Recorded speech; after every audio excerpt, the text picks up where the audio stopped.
Hoy, en la entrevista central de Info24, vamos a estar conversando. En realidad, va a ser una charla grabada que ustedes van a tener, que realizamos en la jornada anterior, con Edgar Ist, que es académico y exministro de Medio Ambiente de Ecuador, asociado al Centro Latinoamericano de Análisis Estratégico. Y el hecho de convocarlo a esta charla es porque tomamos contacto con un material. Ustedes saben, también lo hemos mencionado, el domingo 21 de abril, en Ecuador se votó un referéndum convocado por el gobierno de Daniel Noboa y allí había 11 preguntas, o alguien dirá 9 y 2 que iban decoladas, como hemos leído por allí. Este trabajo de Edgar Ist, Ecuador, consulta antidemocrática, resultados y perspectivas populares, tiene algunos conceptos que nos resultaron potentes, por decirlo de alguna manera. Dice, por ejemplo, que a pesar de que se podría pensar que esta consulta popular es un instrumento democrático, la forma en que la derecha las impulsa es lo contrario. No parten de una demanda popular, no se realizan a favor de las mayorías. Una vez más, la derecha pervierte la democracia, la convierte en un circo. La palabra pueblo solo es un adorno, como lo han sido siempre los llamados a los esclavos a defender a su amo. Con respecto a esas preguntas que les mencionábamos, dice que se pueden agrupar presentadas en tres grupos: las que no se necesitaban, las que podrían no consultarse y las que son de mayor importancia por cambiar la Constitución para ampliar las ganancias empresariales y poner al país a los pies de los arbitrajes internacionales. Y allí, una de esas preguntas tiene que ver con algo que aquí en Uruguay también se está debatiendo a propósito de la campaña electoral y tiene que ver con la consulta para permitir que las Fuerzas Armadas intervengan junto a la policía en la seguridad interna. Bueno, hay muchos otros aspectos que podríamos resaltar, pero mejor lo consultamos a Edgar. ¿Qué tal, Edgar? Gracias por estos minutos para Info24. Muchísimas gracias por la invitación. Es un gusto poder conversar con ustedes y saludar a los compatriotas latinoamericanos allá.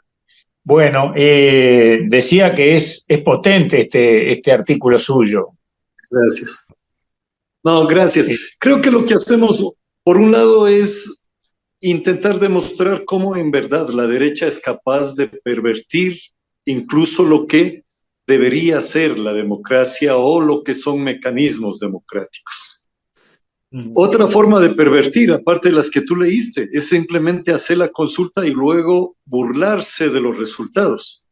Este gobierno, por ejemplo, y este presidente fue nombrado junto con otra consulta que el gobierno de Correa, el gobierno de Moreno, el gobierno de Lazo impidieron, que tenía que ver con que el petróleo quede bajo tierra en el Parque Nacional Yasuní, territorio de pueblos indígenas no contactados de la Amazonía. Hasta el presidente actual dijo que él votaría que se quede bajo suelo porque no es negocio, porque la calidad y la cantidad de petróleo que se saca es más caro que venderlo. Sin embargo, ahora están tratando de burlarse de eso. No dan, en todo el tiempo que va pasando, ni un solo paso para cumplir en un año la consulta. Hay otras consultas sacadas por decisión popular, juntando igualmente las firmas para evitar minería en otras zonas e igualmente están siendo vencidas.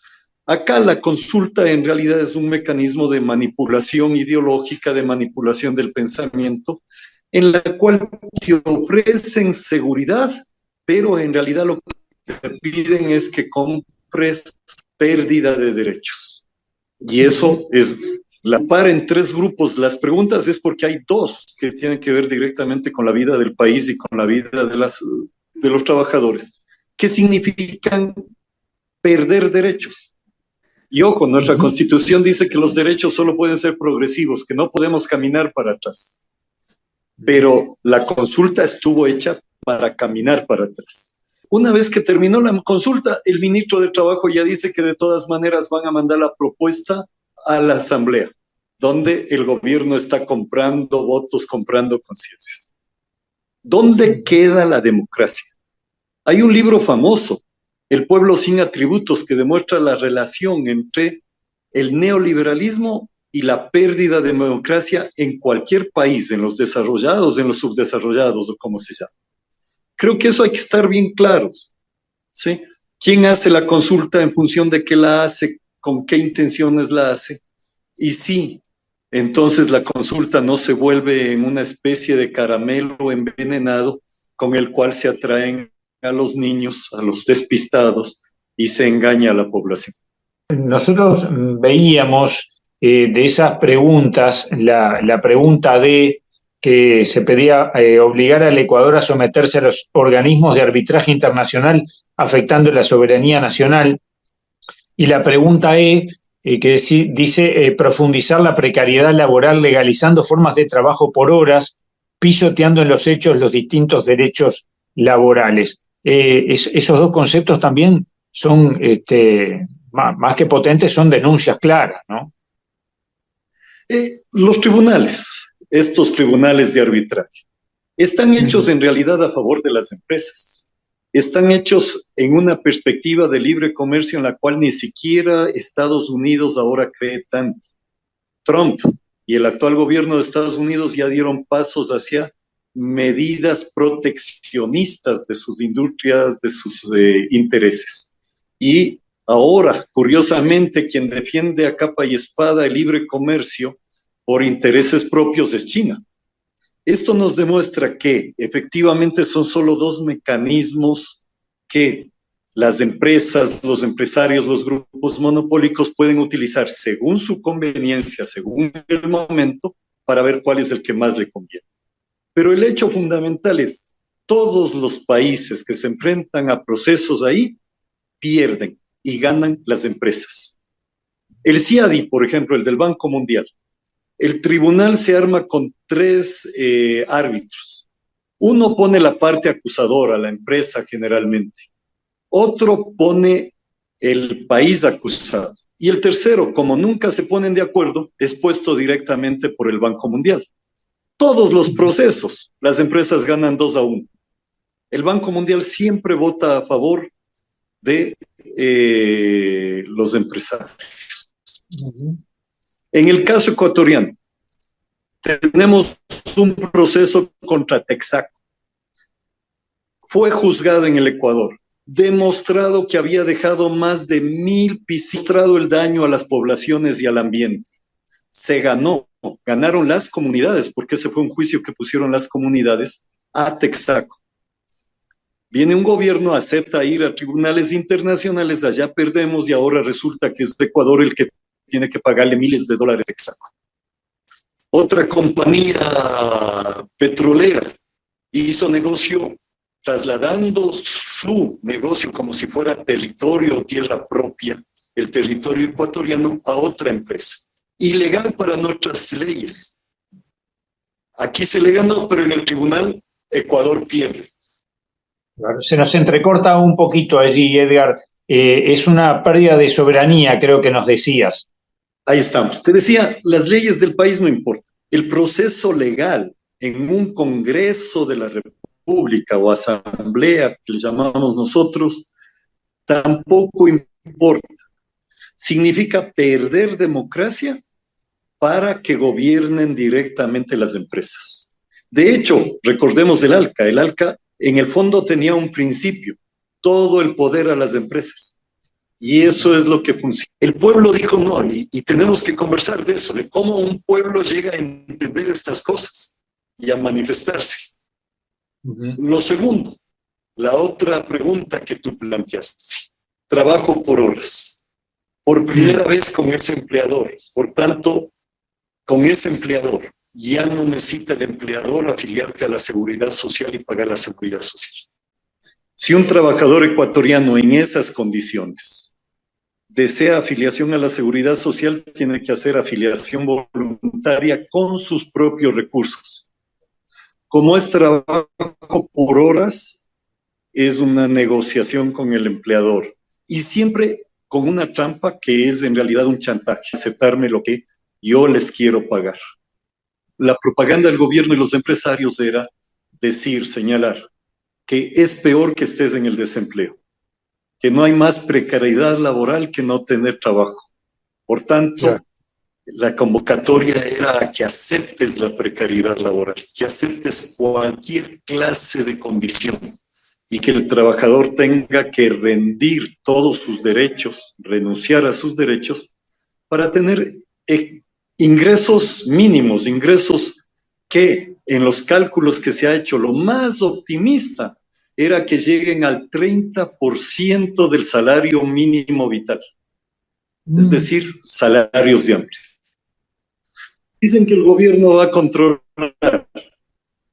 Vale la pena que los compañeros de Uruguay, de Latinoamérica sepan. Nosotros tenemos un caso hace poco terminado en que a una empresa se le juzgó por esclavitud moderna. La OIT también reconoció que se trataba de un proceso de esclavitud moderna en una empresa agroindustrial. ¿Pueden creer los trabajadores confiar en ese Estado para decir este Estado me va a cuidar de que no abuse demasiado el empleador? Evidentemente que no, porque cuando ya tienes procesos que llegan a la esclavitud es del colmo. Y tal vez para terminar, una cosa que tiene que también que estar claro, el neoliberalismo es así. Tanto es así que en Japón tuvieron que inventarse una palabra, karoshi. Karoshi significa muerte por exceso de trabajo. Con los mecanismos de calidad total, etcétera, la autorregulación y la regulación de los compañeros de trabajo, se provocaba exceso de trabajo y que la gente muera por eso. En Argentina hubo por lo menos 2 o 3 casos de maestros que murieron en el aula de clase por el famoso presentismo escolar. En el periodo de la esclavitud eso no sucedía. Porque si un esclavista compraba una vaca, compraba un caballo o compraba un esclavo, prefería que dure largo para obtener ganancia suficiente. No los estaba matando. El neoliberalismo sí es capaz de matar. Claro, porque regenera personas para utilizarlas como fuerza de trabajo. Sí, en las peores condiciones, no le importan las condiciones, porque además hay desempleados suficientes. Nosotros tenemos, creo que como toda América Latina, un altísimo porcentaje de desempleados y un muchísimo más alto porcentaje de subempleados. El trabajo formal queda para un porcentaje muy pequeño de personas que tienen contrato, etcétera, que en el caso del Ecuador está bordeando el 15% de la mano de obra. Los demás, subempleados. Y por supuesto, el subempleado no tiene ingreso permanente, el subempleado no tiene derechos. Una de las cosas que el trabajo de horas propuesto precisamente eliminaba era que el trabajador sea reconocido como tal. Porque reconocerle como trabajador de la empresa significa darle derecho a sindicalizarse. A pesar de que hay otras leyes que hacen dificilísimo sindicalizarse en el Ecuador, casi prohibido. Sin embargo, le reconocías el derecho. Con el trabajo de horas no tienes derecho, no eres reconocido como trabajador, eres reconocido como un recurso de uso momentáneo por la empresa. Edgar, ahora sí, ya para finalizar, me interesaba en un minuto y a propósito de estas reflexiones que tú nos estás compartiendo, ¿la situación de la mujer es aún peor en ese marco que nos estás relatando? Por supuesto, en todo sentido. Salarios diferenciados, violencia, acoso sexual dentro de las empresas, absolutamente en todo sentido la situación de la mujer es diferenciada, con excepción del sector público, porque en el sector público sí cualquier persona que sea contratada entra en las mismas condiciones, pero en el sector privado no. Lo otro es que tú tienes todavía por ejemplo, en educación, esto creo que nos pasa en muchos países. Básicamente primaria, preprimaria son mujeres porque se asume que es una extensión del trabajo doméstico. Y por tanto las mujeres hacen trabajo de cuidado y de reproducción de la fuerza laboral dentro de la familia, pero la hacen también socialmente afuera. El trabajo de cuidado está en manos de mujeres. Y eso evidentemente nos sucede. Y también cosas de otra naturaleza lamentables, ¿no es cierto? Como el hecho de que durante la pandemia los índices de violencia intrafamiliar, de violencia de género, crecieron, se vieron incrementados. cuando hablamos de la fuerte cantidad de personas que son madres solteras, las condiciones laborales y de vida se agravan. Lo interesante, te digo, es que a pesar de que el gobierno gana en las preguntas sobre seguridad, la gente se siente desesperada ante la violencia. Y este es un riesgo ya de que por seguridad se renuncie a derechos. La gente entendió el trasfondo de estas preguntas. Los movimientos populares, los movimientos de izquierda hicieron énfasis en estas dos preguntas y llegaron con análisis. Y esto es bien interesante porque significa que con una propaganda analítica sí se puede vencer a la propaganda de eslogans y mentiras. Ahí está la principal victoria popular, me parece. ¿Cómo venciste? ¿Cómo hiciste para ganarle en estas preguntas claves al gobierno, aunque se mantuvo un poco la esperanza y la trampa de las otras que tienen que ver con la violencia y la seguridad? Edgar, muchas gracias por estos minutos para Info 24. Fuimos salvando los problemas técnicos para poder conversar. Esperemos hacerlo en una próxima ocasión y en mejores condiciones todavía. Sí, muchísimas gracias por la invitación. Y bueno, ayer decía yo algo parecido al que les voy a decir ahora. Si tenemos cortes de luz y tenemos estos problemas de conexión, es porque los gobiernos de derecha además son ineficientes. Son eficientes para ganar el dinero personal, pero no administrar la cosa pública. La cosa pública tiene que estar en manos del pueblo. Muchas gracias. Gracias a ti.